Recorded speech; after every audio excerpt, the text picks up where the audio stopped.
Thank you for joining us on Armenian Interests. We bring you highlights of events in your community, along with informative interviews of Armenian interests. And this is a pilot program which we hope to improve with your suggestions and your support. Thank you.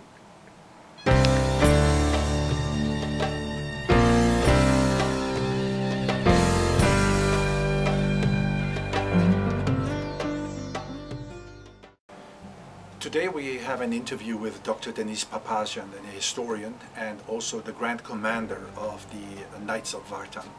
Earlier this month, the Knights of Vartan held a convention in California, and would like to hear more about the details of the convention and the issues raised at the convention.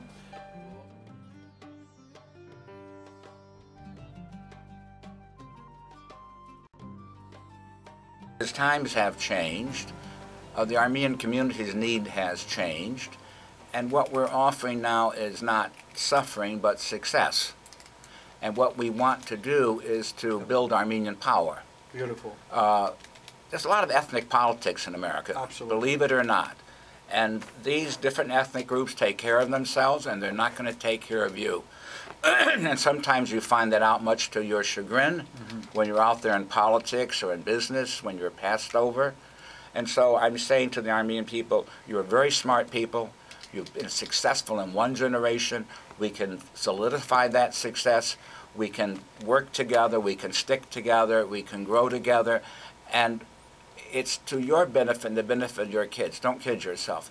People think, no, I'm integrated now into the American community, but there is no American community. It has many factions. Different factions of wealth, of background, of circumstances, and you just don't walk into those groups. So what we want to do is to build Armenian power, build Armenian status, make being Armenian useful to the individual, and as we have now with schools and scholarships and things of that type, stick together, work together, and succeed together. Well, I was very happy to see the change. The resolution passed through Congress recognizing the Armenian genocide in 1974. I was the executive director of the Armenian Assembly, plus its co-chairman of the board, and I was the one who jockeyed it through with the help, well, the active support work of Tip O'Neill, who was the Speaker of the House, and other patriotic people. But we got it through. In 1984, it went through again. So I've always asked my friends and all parties, why are you trying to pass a resolution which has been passed already? Move on to something new. Because people are tired of the resolution. It's no longer passing, barely gets out of committee. And if you're in politics, you know you don't lose an election. You just don't do things to lose an election. If you can't win, you don't run. And so I said, let's try some new ideas. And so one of the new ideas that came up, not originally mine, but community-wide, and that is to get Turkey to obey the Treaty of Sèvres. There are many guarantees in that treaty for the Armenians in Turkey, including schools, language, etc., which are totally ignored and breached by the Turkish government. So I said, the law is in your hands, the treaty is in your hands. Why a hollow resolution when you can go out there and push real things? And so I'm glad to see the community has done that, because this is the kind of thing that works. In the final analysis, Vartan, the important people to recognize the Armenian genocide are those in the Turkish government. Are people in Turkey who are willing to work on it? Because those people see the Ataturk regime, which is still fundamentally in power in the bureaucracy, the military, and the judiciary, not in the parliament, but they're hanging on in those areas. These people have done no good for the Armenians in the last 95 years. They wear stockings, they wear lipstick, they dye their hair blonde, they speak foreign languages, they look very modern, but they're Ottoman in their mentality and persecuting the Armenian people.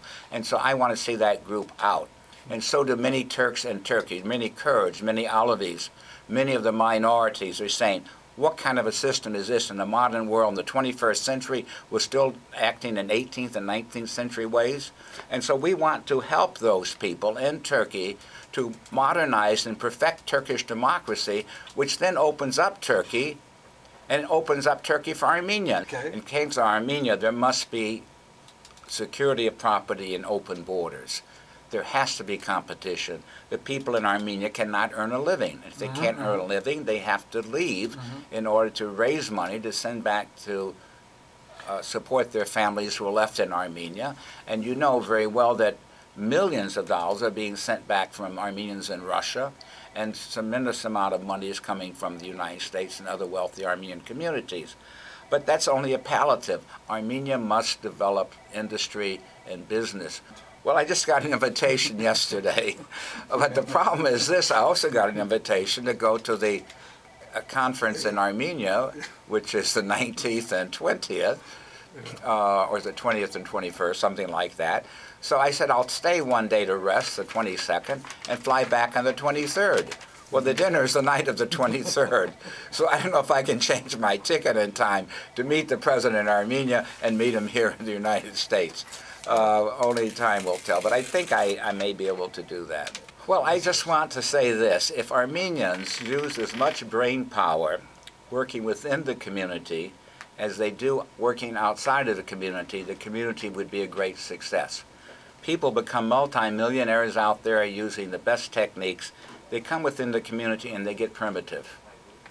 We have to make the community as progressive as the businesses which Armenians run, and boy, oh boy, you'll see a real flowering.